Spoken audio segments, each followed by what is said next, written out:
nor leave thy side, and I am thine, I rest in thee. Great Spirit, come and rest in me. The ends of earth are in thy hand, the seas dark, deep, and far of lands, and I am thine, I rest in thee. Great Spirit, come and rest in me. Well, oh, rest in me. My Lord, I come to thee.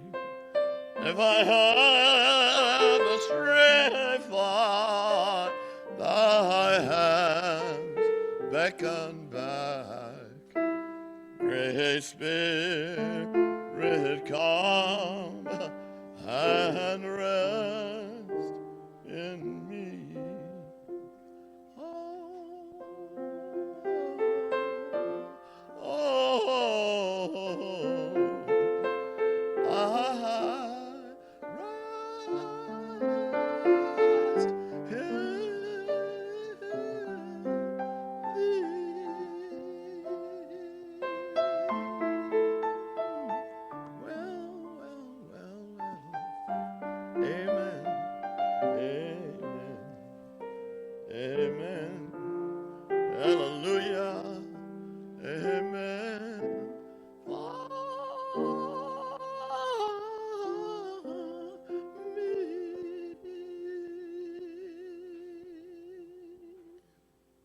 Amen.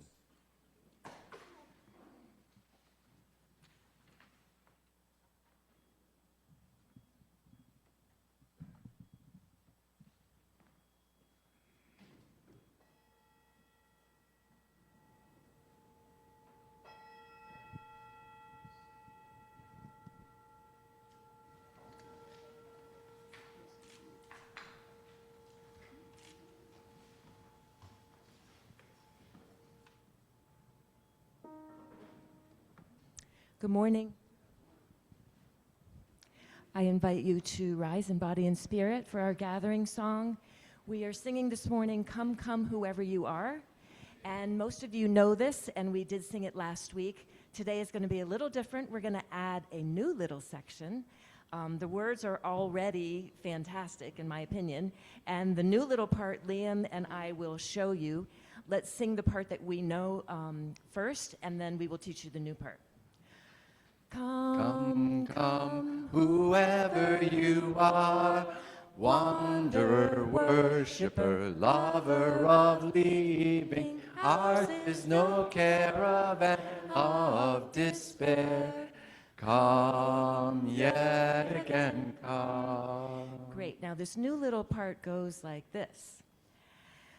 Though you've broken your vows 1,000 times, though you've broken your vows 1,000 times. Try it with us. Though you've broken your vows 1,000 times, though you've broken your vows 1,000 times, though you've broken your vows 1,000 times, though you've broken your vows. You keep doing that. 1,000 times.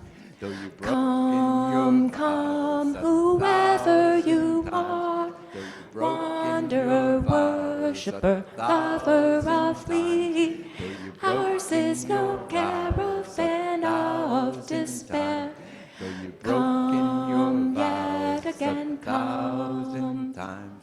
Though you've broken your Come, vows come, whoever you 1,000 are, times. Though you've broken your wanderer, vows worshipper, lover 1,000 of thee. times. Though you've broken Ours is your no vows caravan of despair. Though you've broken Come your yet vows again, 1,000 come. times. Come, come, whoever you are, wanderer, worshipper, lover of leaving. Ours is no caravan of despair. Come yet again, come.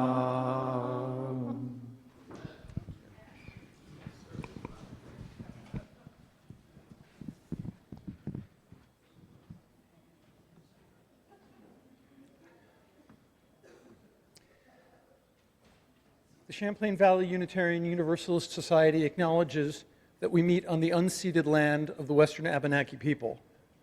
We continue to seek out ways to connect to the legacies that they have left us in this land.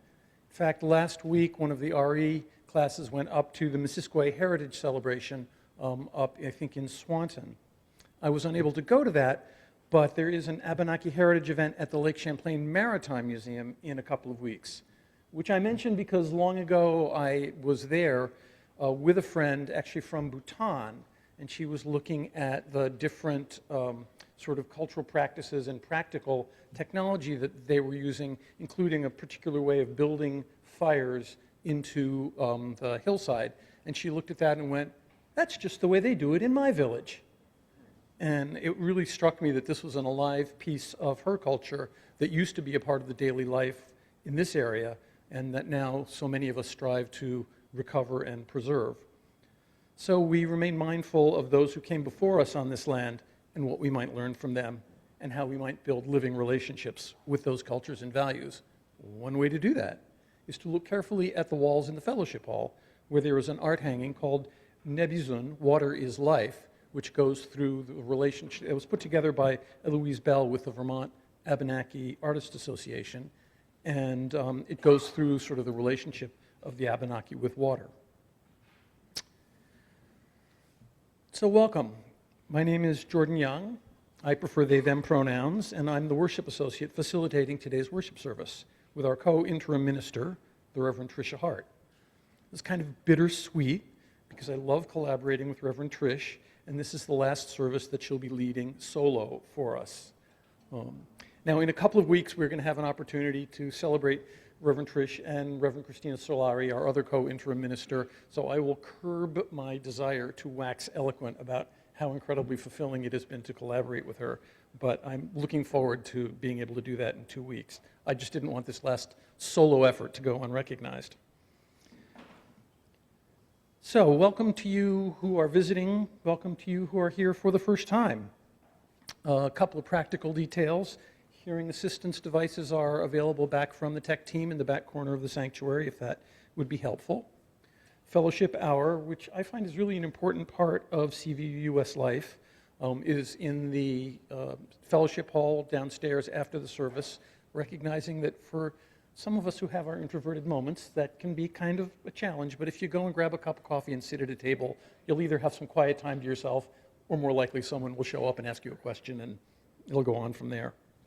We're big into paper, so we have blue cards if you have a pastoral concern that you want someone on the pastoral care team. Oh no, the blue cards are getting you on the mailing list and helping you stay connected. Yellow cards are for the caring network, and that will get you pink. I held up a pink one because it is a pink one. And the pink one is the one that will get you connected to the caring network. I should say I'm colorblind, but really I just have trouble putting colors in their names together. Don't ask me why. Frustrates my wife to no end. But watch this. For those of you who are here every week, you may remember that yellow cards are the way that we share our joys and concerns during the service. And these are available at the back of the sanctuary. Put one in the collection basket, and we'll have a chance to share those during the service. Another thing we could all remember, of course, to do is to put our cell phones into worship mode. Welcome to all you folks on Zoom. It's great to know that there are usually a dozen or so folks out there, and that is our way of preserving the services for the future. So if you want to come see them later on YouTube or on the website, that is a way to do that. We begin our service every week by lighting a chalice, the symbol of Unitarian Universalism, as do most, if not all, UU congregations around the world. Mike, would you light the chalice for me, please, while we say the words in the order of service and on the screen? Push the button on the bottom.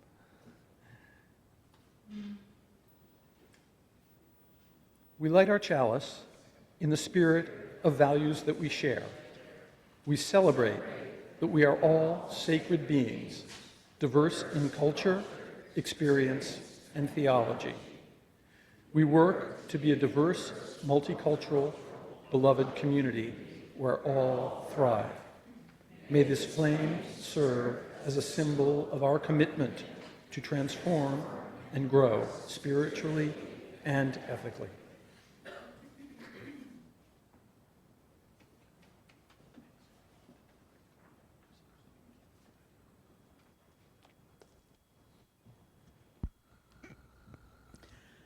Good morning.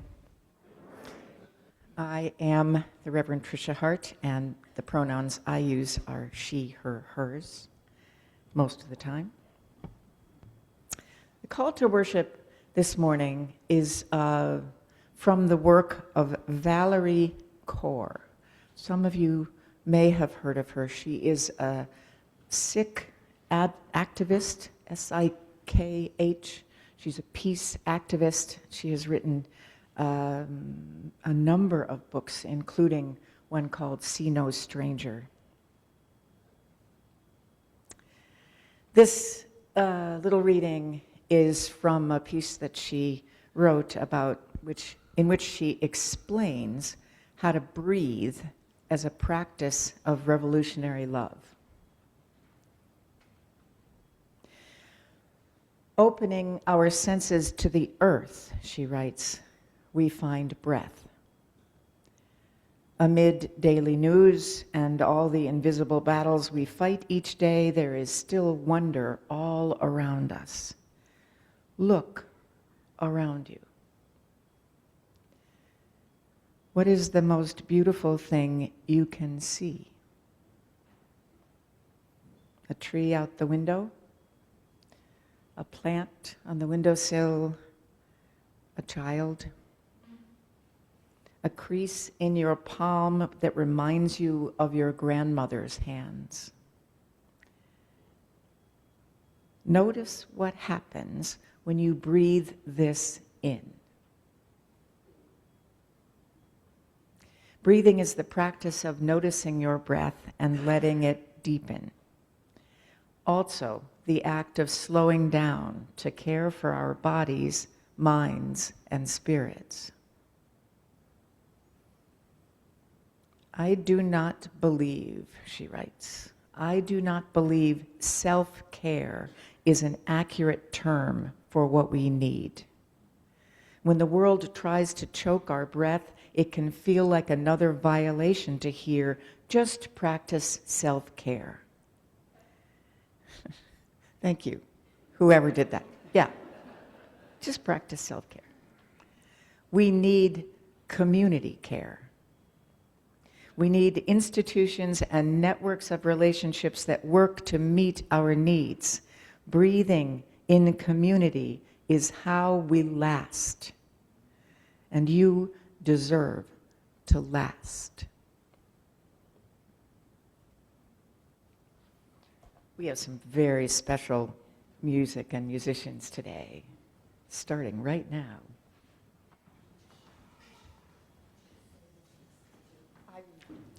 I will absolutely say their names. Jen Cohen, you know. Barry Cohen, well, you probably know. John Thompson-Figueroa, Jamie Levis. Oh, good, I got it right. There we go. And do you have a name for the group? Not yet, maybe later today.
Thank you for that.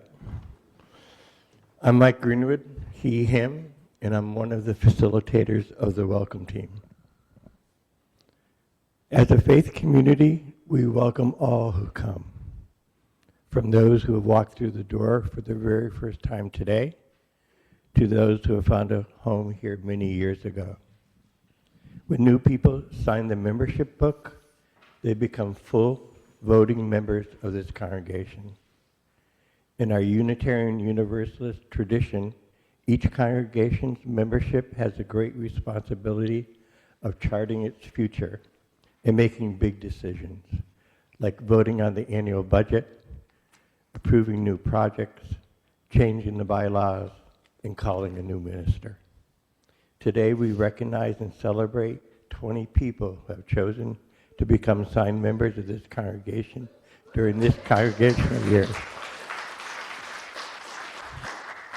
As Reverend Tricia calls your name, please come forward. Ansa Armstrong. Okay. Gail Borden. Kathy Clark. So I'm going to use the microphone for a sec. No, we're going to be on the top step and the middle step and the floor, so you just come right up there, Gail. Thank you. Okay. Kathy. And Alyssa DeBella. Lou Gervais. Wonderful. You're organizing yourselves so well. Ben Cowie Haskell.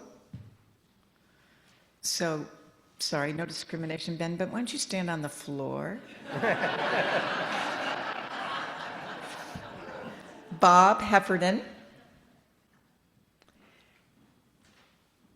Thanks, Bob. You know what? Wherever you want. And Alan Zeiner.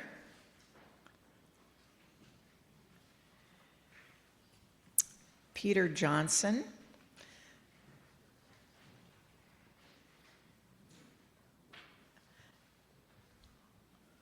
What should be right there? Yeah, well, you say, I mean, actually, wherever you want. Jake Lovin. Hi, Jake. Will you stay on the floor if I ask you? Okay. Well, we'll make sure that everybody can see all of you in just a second as soon as we're in place. Samantha Rokamp. Sammy?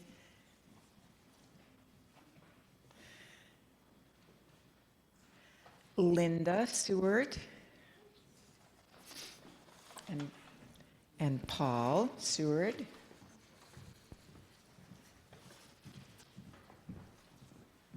And Kathy Walls. Okay. I will arrange them while you're doing your thing. I get the privilege of welcoming the families up because I have had the pleasure as the RE coordinator of having their children in RE. So I'm going to start with James Cole and Rebecca Cole, along with Esri, who has been a wonderfully creative addition.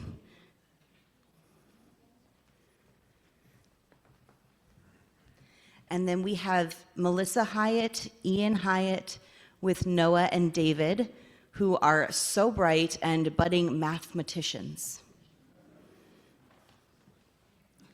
And there's also a family that's missing today because they weren't able to make it, and that is the Sylvias, Jameson Sylvia, Elizabeth Sylvia, with their children, Jude, Hendrix, and Frankie, who are each very individually special. Frankie is really into hanging on to his parents. Jude loves Pokemon, Minecraft, all kind of those games. And Hendrix is a very artistic young man. We welcome you all into membership of this faith community. At Cvuus, our purpose is to nurture and empower each other at all stages on our spiritual journeys, and to reach out to the larger communities of which we are a part. We gather freely and inclusively, welcoming and valuing the rich diversity among us.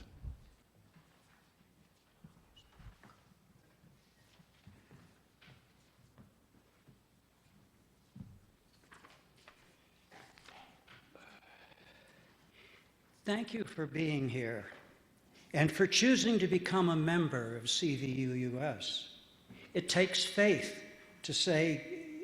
and courage to say yes, to trust a new community, to take you in, to love you in your uniqueness, and to challenge you to become something more than you have ever been. Who you are, each of you, is a priceless addition to this congregation. Will you join in the life of this society, giving and receiving the gifts of community? If so, please answer, we will. Hang out there for a second.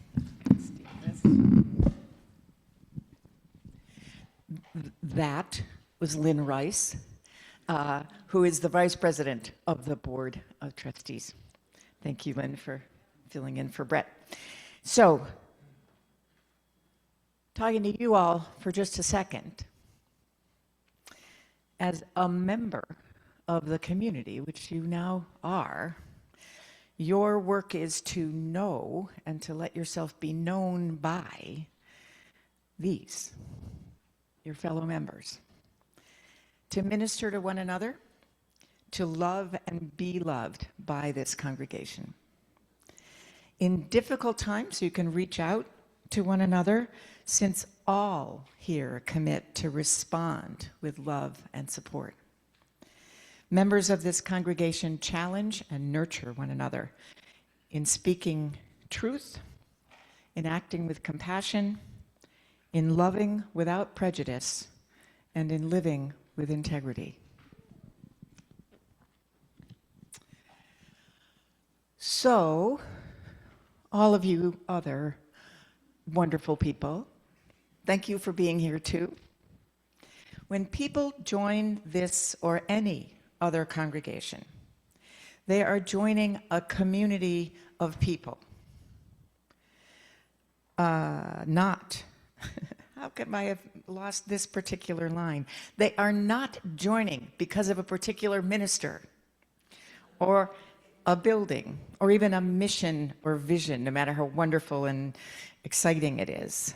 Because you, the members and friends of this congregation, are already generous, creative, diverse, interesting, and friendly. Others come and want to be a part of this good thing too. No wonder. As you welcome these new members, I want you to take a minute to remember your own beginnings in this community. Recall maybe somebody's hands that helped you through these doors. And as you get to know them, extend your hand, honor their courage, say hello, help them find their way, take them in. Will you take on that privilege and welcome these new members into your community? I didn't even have to feed you the line. I knew I wouldn't have to. Put this back.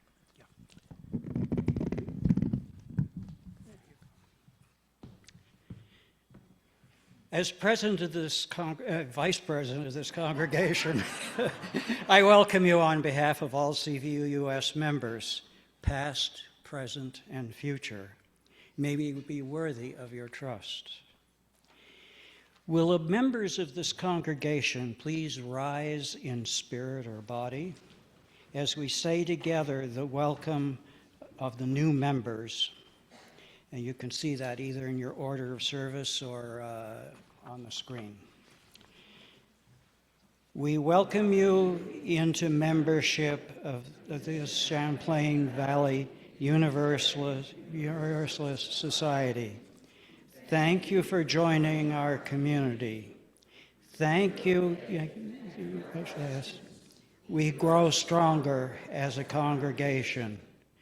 Through your gifts and your energy, possibilities multiply and tasks grow lighter. Through the dreams you cherish and your hope for a better world, our days are brighter and our vision renewed. Welcome. We are so glad that you're here.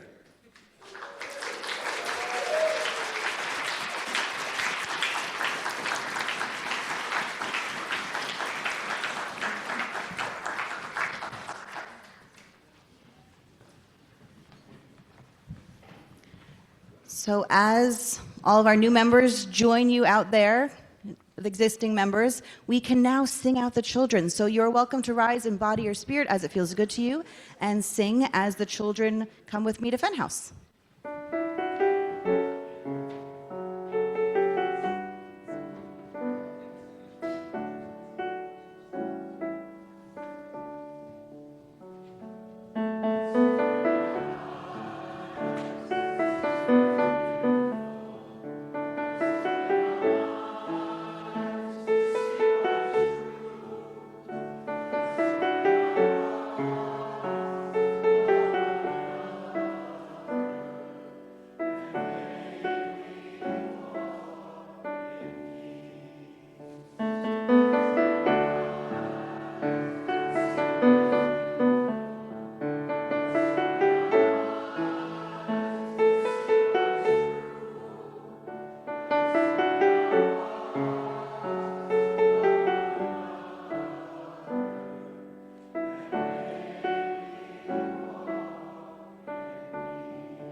There are many, many ways in which we connect with each other in this community. Many of them are listed on the back of your order of service. But I would like to point out that the Rhubarb Festival, one of those many ways, was yesterday. We made somewhere in excess of $3,400, sold somewhat in excess of 100 pies, which is to say all of them. And there are still books and plants available downstairs during social hour if you didn't manage to fill up your cart or your arms yesterday. There's a contra dance this coming Friday here at CVU US, always a wonderful way to connect with people. And next Sunday is our flower communion. And following the flower communion will be the annual meeting, which will include the selection of delegates for General Assembly. General Assembly being the annual gathering of Unitarian Universalists from around the country. And if you haven't gone, it's in a slightly different format this year. It used to be everybody in one place. It's now a bunch of regional gatherings, but still very worthwhile. Also, as I alluded to earlier, save the date for the celebration of our 2 interim ministers after the service on June 14th. This party will be a brunch brought to you by the collective efforts of all of us. So there is a sign-up sheet downstairs to tell what you can bring to this family-friendly party. Ellen will be at the end of the beverage table. Ellen is somewhere in the back in the yellow sweater. Got the color right. And with that chart today. We hope as many of you as possible can be a part of saying goodbye and thank you to the Reverends Tricia and Christina as we celebrate their important impact on our congregation and the many connections they've made with us over the previous 3 years.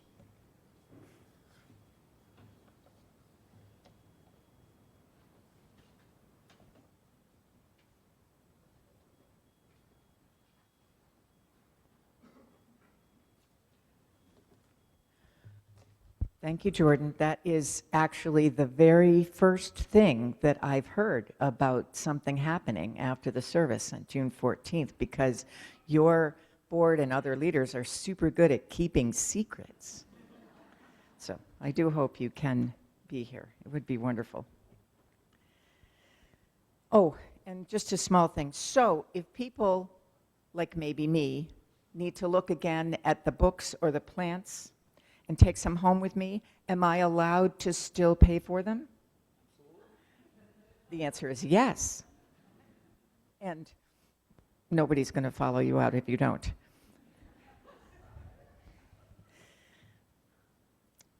This congregation takes up an offering in the middle of every service that we do together. We do that for a couple of important reasons, and the first one always is to remember that this extraordinary community, really, just look around for a minute. Look at this building. Look at all of you. Think about what happened here yesterday, what happens here. This extraordinary institution, I will dare to call it, exists because of the sometimes characterized as irrational generosity of its members and friends. Irrationality is good sometimes. It's here because people wanted it to exist, and it continues to be here because we support it. The other very important reason that we take up an offering in the middle of the service is that we give half that money away, usually to an organization, frequently a local one, that is serving parts of the population of this area that are in need of support of many different kinds. There are many, this is Vermont, there are many organizations that are worthy of support that are doing that work. And one other way that individuals sometimes in need of help, and organizations too that are local, that are attempting to make life livable for some of our neighbors, ask for and receive assistance from the discretionary fund, the Cvuus discretionary fund. Now, those of you who've been here for a long time may think that I've left out a word there, that because it used to be known as the Ministerial Discretionary Fund, or the Minister's Discretionary Fund.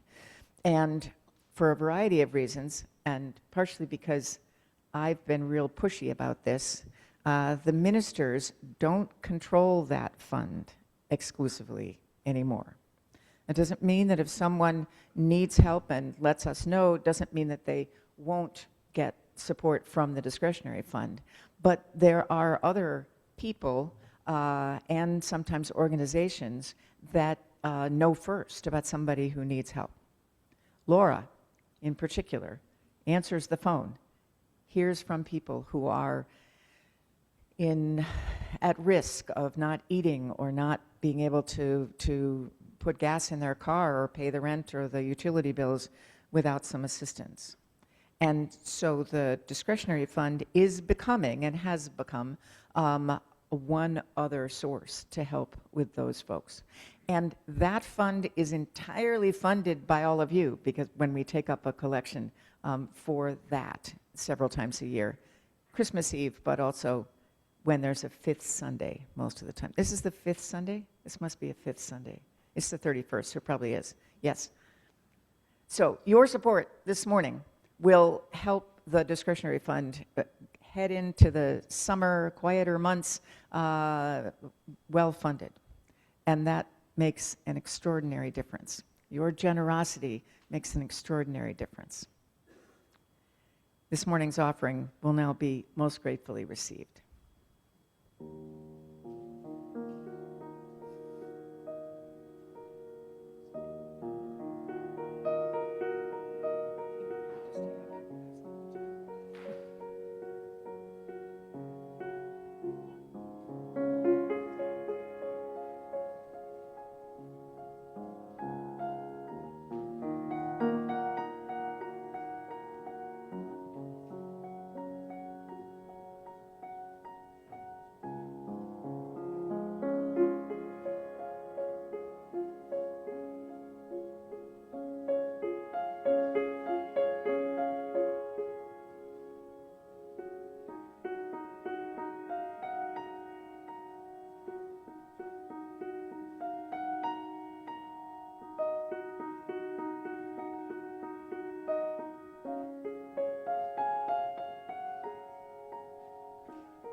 There are 2 yellow cards that are actually yellow cards in my hand. Thank you, Jordan, because I do that too. You know, my mouth says a different thing than I intend. And there are 2 other yellow cards which I'm going to share, even though they're not written down. But these 2 first, this is actually from Ravel. This is actually a haiku. This is from Ravel, who I just saw, so I know that she's here. Yes. The robin gave a boisterous commencement speech to bless this morning. Okay. Excellent. Does that have anything to do with the fact that Robin is here this morning? I saw you and I thought, oh, yay, the legislature is finally done with this session. Let us be grateful and thankful. Yes, indeed. Thanks, Ravel. Also related, this card is from Marnie Wood. A milestone to mark the 10 years of service by our own Peter Conlon as a representative to the state of Vermont legislature.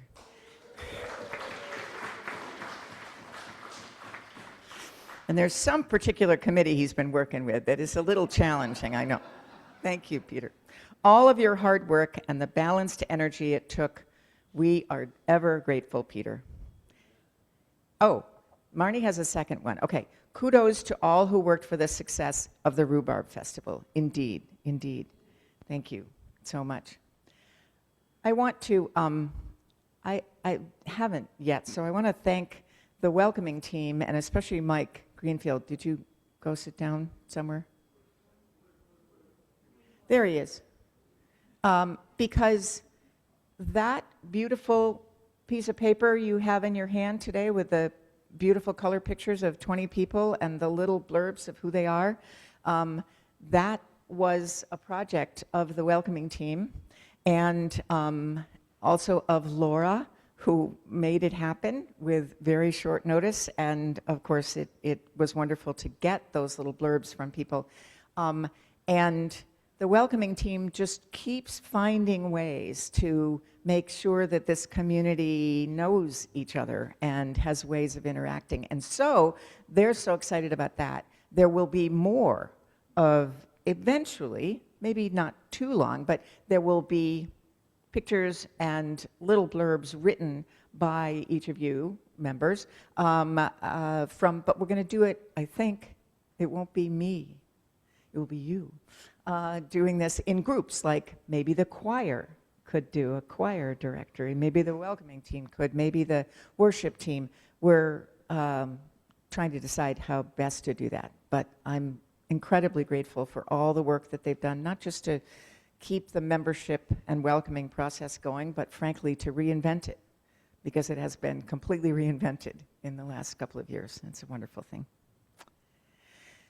And the last important yellow card I have is I have permission from Brett and Carl Lindholm to give you an update on Carl. Some of you know, some of you probably don't, that Carl had a very serious cardiac arrest. Tuesday? Was it only Tuesday? It seems like at least a month ago. He was at the Addy Indy writing his column. He likes to write it there at the newspaper. And in this particular instance, it made all the difference, because when he collapsed, a member of the Addy Indy staff actually did CPR on Carl the whole time until the EMTs arrived and kept his heart going. And in the process, and Brett keeps saying, this is because he did it right, CPR that is, Carl now has 3 broken ribs. He is at UVM, cardiac intensive care folks in Burlington, and is the kids are in town, and the entire, I'm sure you won't be surprised, those of you who know Carl, to know that the entire cardiac department is now fascinated by Carl Lindholm, because he is charming everyone. as much as he can, even though he is also definitely cranky. And I know that because I've talked to Brett several times, who's always sitting there, and I hear this voice from the background sort of yelling things. One of the things that Carl is clear about is that though he is doing well, he'll be there for a little while. We don't quite know what the whole treatment is going to be yet, but he is not interested in visitors. So if any of you are thinking about that, don't. Not yet. You can send him jokes or other things. And the other thing is that, oh, this was the instruction to me. I'm authorized to give you this update and tell you how glad I am to hear Carl's voice, because I actually talked to him on the phone yesterday. But I have been given clear instructions that I am not to tell you that he is resting comfortably. Because he's not. Not only does he have 3 broken ribs, but he also has the shingles that he got. So he is, the only good thing about the ribs is that they sort of distract him from the horrible pain of shingles. So, and I just think that this is such an opportunity for Carl. I mean, if you're watching, I can just say this right in your direction. I just think that for a man whose devotion to the month of May is so well known. This is the best month of the year. So how are you going to write that up, Carl? He misses all of you, and I really appreciate, because I know all of you, because I know all the love going in Carl's direction is helping. It's helping me, as well as Carl and Brett. Brett hopes to be here next week for the annual meeting. She'll see. She'll see. Would you join me and one another in a moment of quiet together, of not quite silence, meditation, rest, breathing, however you understand it, as we create this time together.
As we were planning the service, Reverend Tricia invited me to do a little reflection on membership and community and how those have evolved in my life. So I thought about that for a bit, and this is what I came up with. The realization that I've never been much of a joiner. I sort of looked back through my life and figured out what are the number of different organizations, groups that I've joined as opposed to fallen into by life or circumstance. Which got me to reflect on the Groucho Marx paraphrase, which I'll say, I'm not sure I've ever been comfortable in a community that would have me, and yet here I am.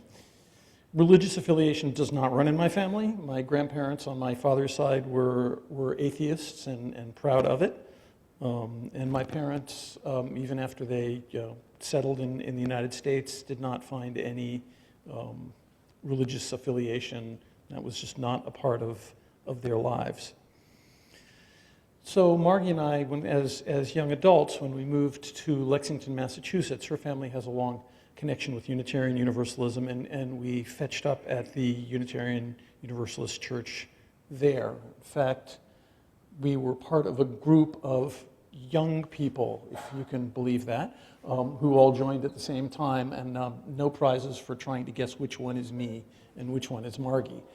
We are still in touch with a number of those people, and in fact vacationed with them just recently, which kind of tells you how long and deep those commitments can be. I do not remember when we decided to join that church or how that whole event transpired. I do remember that I walked away with a copy of Forrest Church's Our Chosen Faith, Introduction to Unitarian Universalism. And I found out somewhat later how important membership could be, if not to me, then to some of my friends. One not pictured there who was dismayed to find out that she could not vote in the annual meeting because she was not a member.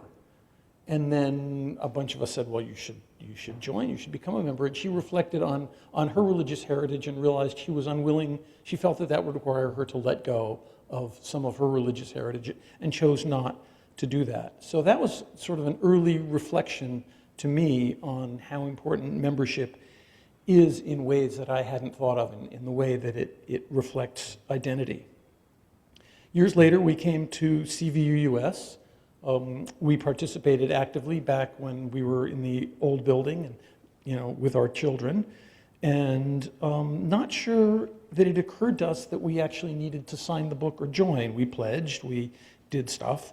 So this is the pop quiz connection part. Who remembers what the agenda items were for the annual meeting that we talked about back in the Pathways to Connection? That's okay, you don't have to remember. One of them was being a General Assembly delegate, delegates who we will choose in a couple of weeks.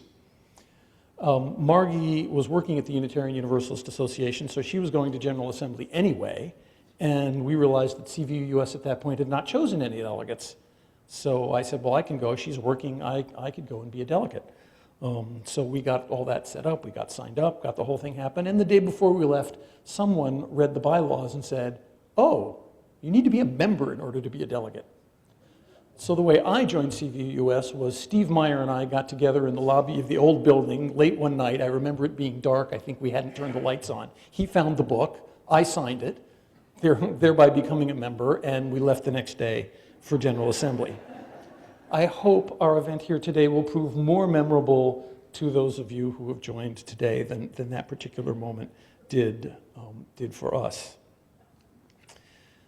So Groucho Marx notwithstanding, I find myself proud to be a Unitarian Universalist and proud to be a member of CVU-US. It is a part of my identity in ways that I certainly could not have predicted. When I participated in an educational program where all of us told our life stories, and I found I could not get very far through my life story without mentioning Unitarian Universalism and sort of restraining myself from launching into a little history of Unitarian Universalism. It's important to me. It's a lot about who I am and what my values are, and while I live those in my life, my membership here and my participation here is the way that manifests in a physical way most weeks. And I'm very grateful for that. So thank you to you for letting me contribute what I can, and thank you for being there for me and for my family in the good times and the tough times.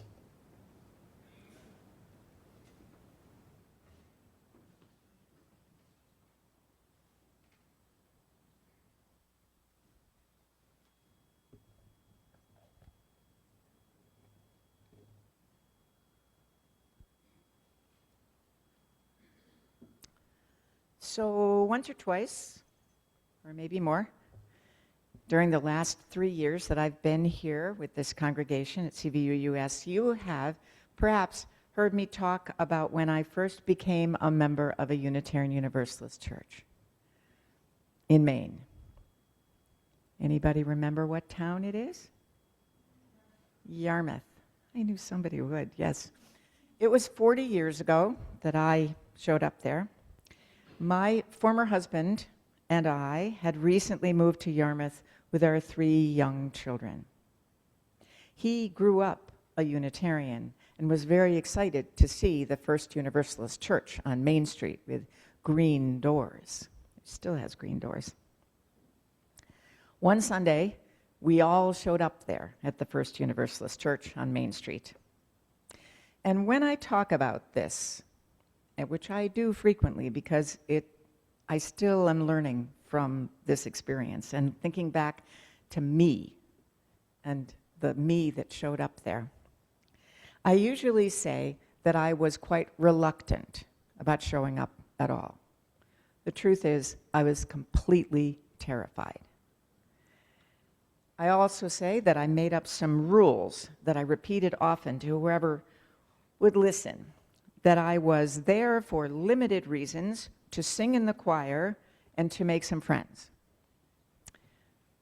The choir part was absolutely true, and the choir was a delight and also a refuge for me, because the truth is, if you're in the choir, you make friends in the choir.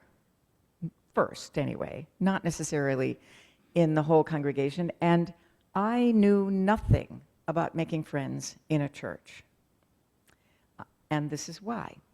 I grew up in the Catholic tradition where church is not at all, or at least back then, was not at all about friend making.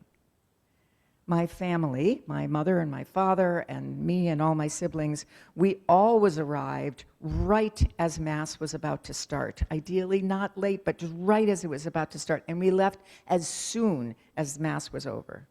Coffee hour did not exist. So being in the choir meant that I didn't actually have to do much of that friend-making stuff, at least at the beginning. The third thing that was true that I understood even at the beginning was that I had no intention of getting really involved. You can laugh now. And a public commitment that I would say no thank you if anyone asked me to be on a committee. The truth is, I had no idea why I wanted to be there.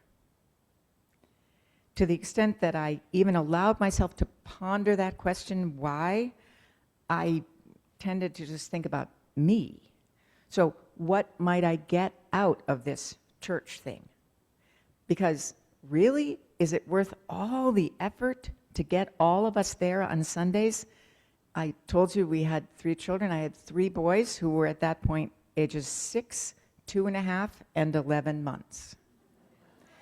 Was it worth it? Could we even manage it? And then there was the question of how I would ever explain this whole thing to my 4 siblings. All of us had left Catholicism and church of any and every kind when we were teenagers. And we never talked about it with each other until after I got ordained. But we, before that, never talked about it with each other. And it would have made any of us faint in astonishment to even think about talking about it with our parents. So we never did, believing Catholicism. Religion was strange. Religion was confusing, not sensible. It was sometimes dangerous. We knew this. So what I needed to do, at least, was to set some boundaries around my involvement. I can't say that I planned to leave because I actually liked it there right from the first Sunday. But, you know, I had a busy life. I had a plan to go to graduate school in a few years when the kids were just a little older. I was not going to get too attached. Choir only. Thursdays and Sundays. That was it. No committees. I remember being surprised when sometime that first year I had missed, I guess we had all missed church several weeks in a row. Maybe people were sick or we were away or something. And so when I did show up on a Thursday night to rehearsal, I expected to get at least a raised eyebrow. Who are you again? When I showed up to that choir rehearsal. But the surprise was that everybody actually seemed really glad to see me. Jeepers. And that was not my only surprise. I was not expecting to feel moved by being in church. Engaged, yes, challenged, entertained. The minister was really funny, which was great. But tearing up, feeling unreasonably happy, what was that about? I never intended to take that class in feminist theology. The minister kept suggesting it, so I did. You know, God in female form throughout history and prehistory, whispering, saying out loud prayers that included the phrase, Mother God. Why did that have such an impact on me? And then, of course, there was a building project. There was a capital campaign. And of course, I failed rather quickly at the no committees rule. All the work that we did to plan this building project. The building itself, the church itself had been built in 1832 and not really changed very much since that time. So our project was to make an extension and create space, bright, clean, accessible space for our children and for our elders, and a real office for the minister and the religious educator. It was an amazing feeling when the building was done. I will never forget that celebration and how precious the people that I had come to know when I worked on and cared about during that project. And when I became president of the board, president of the congregation, sorry. I mean, actually, if it were up to me, and it's definitely not, I would require that every potential minister serve as president of their congregation before they go to seminary, because it's the damn hardest thing I have ever done. And I remember that partially because when I was president of the congregation, and I had done so many things, I'd run meetings and stuff, I was not good at it. I was not good at it. I didn't actually know how to do this work. Most of the people on the board were not my personal friends or my generation. A lot of them were lifelong members of that church. They were real Mainers instead of a person come from away. And I was worried about convincing them that I was competent and smart enough. And they were so patient with me. A few years went by, maybe 5, and I needed surgery. I was going to be in the hospital for a couple of days, recuperating for a few weeks, not a life-threatening event. I had no idea that somebody had organized meals for my family for, I think it was 3 weeks, delivered to our house. Casseroles of every kind and brownies, lots of brownies. My children weren't so sure about the casseroles, but they loved the brownies. I was amazed. And then a few more years, my husband and I decided to get divorced. We were both very, very active in that congregation. And I had no idea how to tell anybody. It was very hard for me to even come up with the words. But with the minister's help, I mean, he sort of looked at me when I said that maybe we just didn't have to tell anybody. He just sort of looked at me. And he and I created because by this time I was in seminary, and so we created a ceremony to end our marriage. It was one of the most extraordinary events of my life. It was a very small gathering in the sanctuary. Our kids were there, a few family members, and our children's teachers. Such a right thing to do. And the Sunday before that, this was back in the way old days, in the time of spoken joys and sorrows. Remember? Come up, light a candle. My soon-to-be former husband and I stood up and lit a couple of candles, and we asked the congregation not just to know this news, but to accept our decision and to love all of us anyway. And they did. So much surprised me in that first decade of being a Unitarian Universalist, because I fought going to seminary too, years. I learned not just what I could do, what I could be, what I could learn and maybe accomplish, though a lot of that was true. I learned, though, that the purpose of a congregation is not about individuals, but what about we as a community of people committed to one another and our best ideas of what life can be, learning what that's like, about what we were together. Those of us already there and others, so many others, not yet arrived, waiting, uncertain for the right day to show up, maybe. Not at all sure that they would belong or who they could be or become together. It is not all about me. It is not all about any one of us. It is not all about Christina and your most remarkable and wonderful new settled minister, Reverend Michael DeSantis. If there's one lesson that becoming a minister teaches, that's it. It is not about me. It's about the people that I serve and the people that we all serve. One another and many others together. And though it is not all about me, yet I am essential. All of you is essential. And none of us has or can even imagine at the beginning any idea of what the opportunities and challenges and lessons in the future will bring.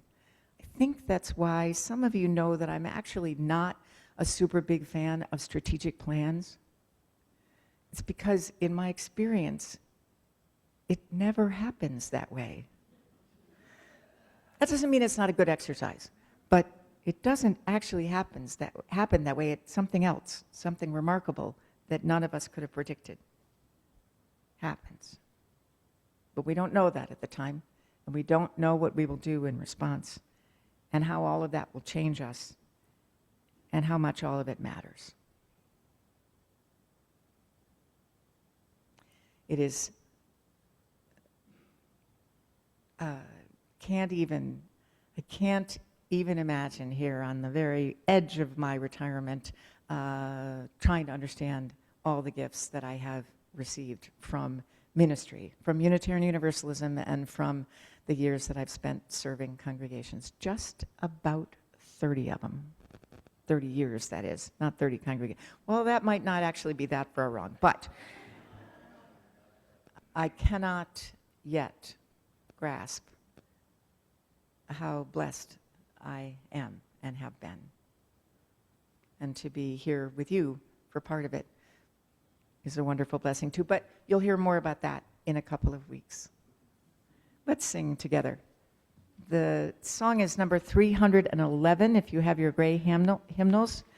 And it's a song that is really fun to sing. So have a good time singing it. 311, Let It Be a Dance.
In his first encyclical, Magnifica Humanitas, Pope Leo XIV drew upon the words of Gandalf, the wizard in Tolkien's book, The Hobbit. This is the quote. "It is not our part to master all the tides of the world, but to do what is in us for the succor, the care of those years wherein we are set, uprooting the evil in the fields that we know, so that those who live after may have clean earth to till." I kind of like the Pope. As we extinguish the chalice, will you say our words with one another? We extinguish this flame, remembering always to keep love at the center.